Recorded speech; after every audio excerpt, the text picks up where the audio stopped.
Salut à toi. Choisir son sujet de recherche peut parfois être d'une ambiguïté qui dépasse toutes les conspirations, au fait. On est étudiant, étudiante, on trouve des difficultés à choisir un sujet de recherche. Initié ici, nous choisissons le domaine de la biochimie médicale pour vous donner dans cette vidéo 3 profils de sujets que tu pourrais t'inspirer pour pouvoir mettre en place ton sujet de recherche ou alors que tu pourras ressortir une idée de la base de quoi tu pourras générer un sujet de recherche et bien évidemment présenter ce sujet de recherche à un supérieur, un aîné académique ou alors ton directeur de mémoire afin qu'il puisse valider et que tu puisses également engager ta recherche. Si c'est la première fois que tu prends cette chaîne, je m'appelle Michael et je suis un passionné de biologie médicale. Et sur cette chaîne, au quotidien, nous partageons des conseils de santé s'agissant de la biologie médicale, des santé communautaires, publiques. Et bien évidemment, nous avons des forums où nous allons en profondeur dans les différentes difficultés et au quotidien, nous partageons notre expérience. N'hésite pas à t'abonner si ta santé te passionne. Active la cloche de notification pour ne plus jamais rater nos actualités. Et bien évidemment, laisse un pouce, ça va permettre en sorte que cette vidéo puisse atteindre d'autres personnes au loin qui en ont besoin. En biochimie médicale, la recherche scientifique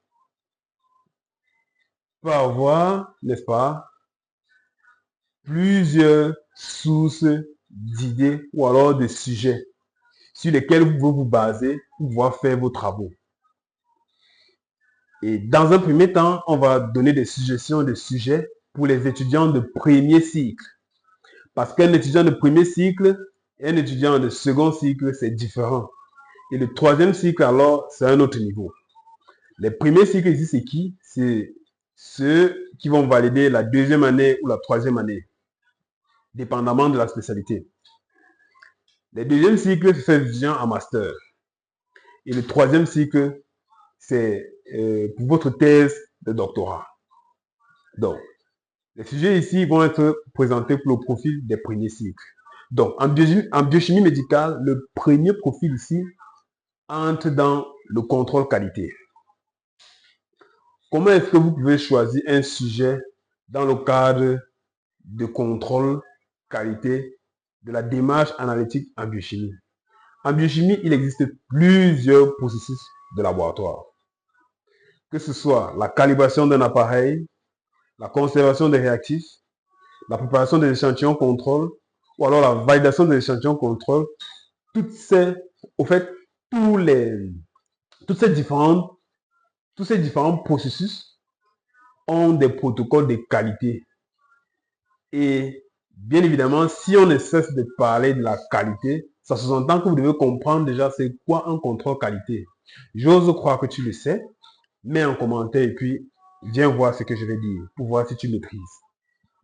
Le contrôle ici, mis en avant pour le contrôle qualité, c'est l'ensemble des protocoles de tâches que l'on réalise pour pouvoir assurer la qualité, n'est-ce pas?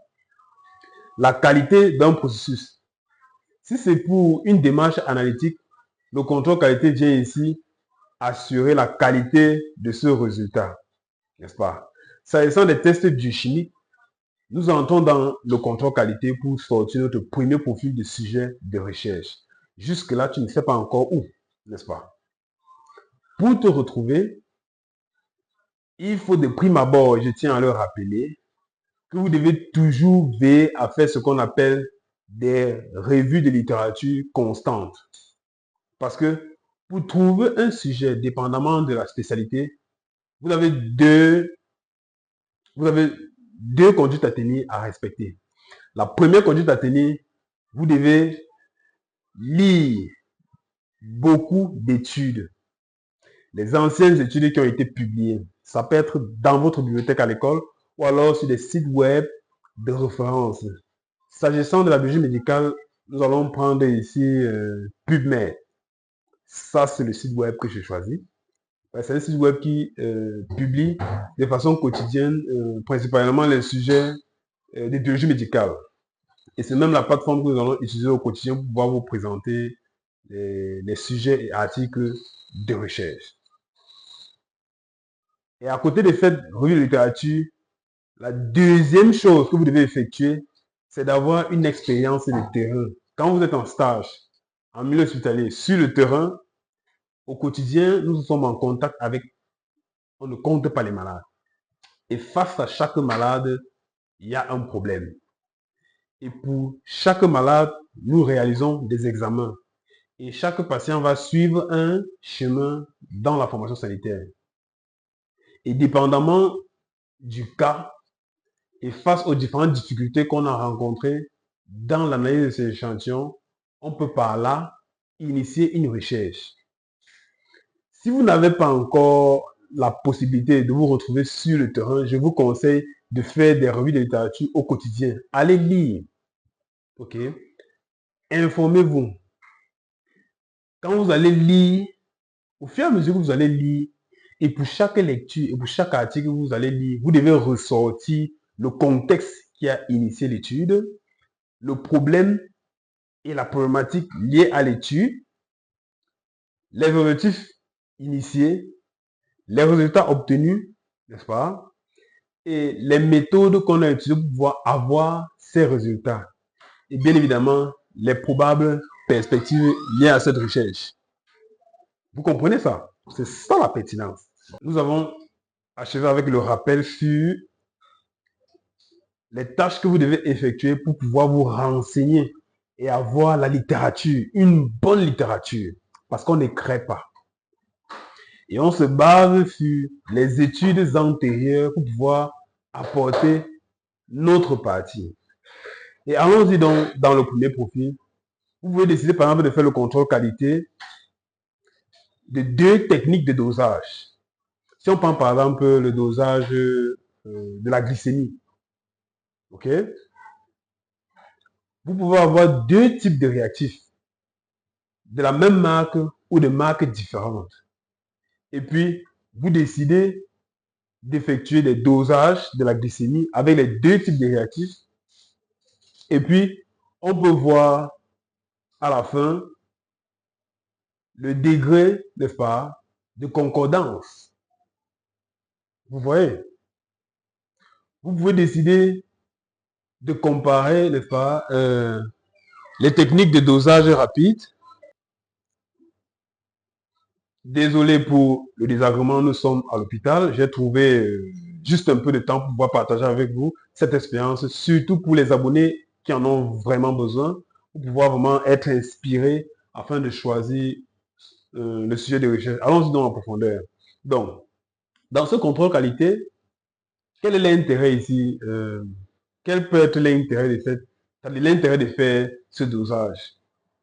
Pour qu'on puisse avoir de la pertinence, il va falloir que vous ayez l'expérience de terrain, n'est-ce pas, d'une structure qui utilise une technique de dosage, par exemple, limitée. Vous voyez, pour pouvoir faire le dosage de la glycémie, il existe beaucoup, c'est-à-dire qu'il existe un grand nombre de techniques de dosage. Maintenant, la méthode de dosage la plus recommandée, vous voyez, qui est celle du glucose oxydase, qui utilise le principe du glucose oxydase, n'est-ce pas? Si vous avez par exemple un laboratoire qui n'utilise pas la méthode de dosage de référence de la glycémie, par exemple là-bas, les glycémies sont effectuées le plus souvent par test rapide. C'est là que vous devez donc venir donner la pertinence en effectuant des dosages pour prouver que on peut facilement améliorer la qualité, n'est-ce pas, des analyses. Vous comprenez? Ça, c'est le premier profil. Vous pouvez par exemple comparer deux techniques, par exemple de dosage de la bilirubine. Pourquoi la bilirubine? Je pense même que nous avons une étudiante de la communauté qui a travaillé sur ce sujet. Qu'est-ce qu'elle a fait exactement? S'agissant de la bilirubine, elle a dosé, n'est-ce pas, les taux de bilirubine et de créatinine avec deux techniques de dosage différentes, sachant que l'une peut facilement interférer en cas d'une grande quantité, n'est-ce pas, de bilirubine dans l'échantillon. C'est-à-dire quoi? Simplement parlant, parce que ça peut être complexe pour certains. Vous venez ici comparer deux techniques de dosage tout en prouvant que une des méthodes est très peu sensible aux interférences. Vous comprenez là? C'est-à-dire que vous venez là comparer deux techniques de dosage tout en prouvant l'efficacité d'une technique qui, face aux interférences liées par exemple à un taux élevé de bilirubine dans le sang ou tout autre marqueur biochimique, le résultat du profil sera de qualité. Vous comprenez? Et maintenant, pour que ce soit pertinent, vous devez faire d'abord un travail d'investigation. Vous allez sur le terrain, vous vous renseignez sur la qualité et les techniques d'analyse implémentées dans ces laboratoires. Et le plus souvent, n'allez pas forcément dans les grands laboratoires pour faire ce genre de recherche. Vous n'aurez pas la pertinence. Parce que dans les grands laboratoires de référence, ils utilisent des techniques de pointe. Et la recherche là-bas doit être à un tout autre niveau. Allez dans les formations sanitaires en communauté qui n'ont pas forcément les moyens d'implémenter ou alors ils n'ont pas eu parfois vent de l'information que tel ou tel type de technique peut améliorer largement la qualité des résultats. Voilà là où ce genre de sujet aura la pertinence. Ça, c'est pour les premières années, les cycles de première année. Vous voyez? Donc, ceci étant dit, nous avons donc donné par là un premier profil d'examen pour pouvoir ressortir un sujet de recherche lié à la biochimie médicale. Le deuxième profil ici, ça serait ici une comparaison d'une technique rapide biochimique et une technique de dosage sur un appareil de spectrophotométrie, par exemple. Vous comprenez ça? On va faire cette comparaison-là pour voir le taux, n'est-ce pas, d'efficacité du test rapide par rapport au test de dosage en spectrophotométrie. Voilà le deuxième profil. Ça peut être quoi? La glycémie. Vous comprenez? Ça peut être la biochimie urinaire. Les appareils qui utilisent les bandelettes là pour faire par exemple les dosages. En fait, la détection est immunochromatographie. On peut faire cette comparaison avec les dosages dans le spectrophotomètre.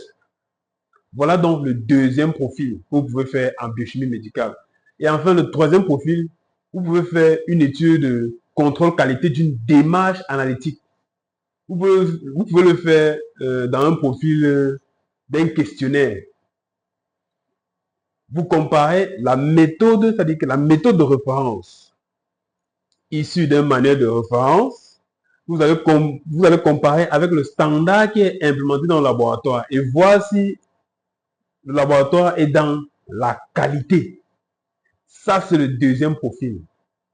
Toujours dans le contrôle qualité. Et vous pouvez choisir n'importe quel autre processus de laboratoire en biochimie. Ça peut être la préparation des contrôles qualité, des échantillons contrôle. Vous devez évaluer les étapes de préparation du contrôle qualité si ça respecte la norme de qualité, dépendamment de tel type de norme. Vous comprenez? Voilà le troisième profil de sujet de recherche que vous pouvez effectuer.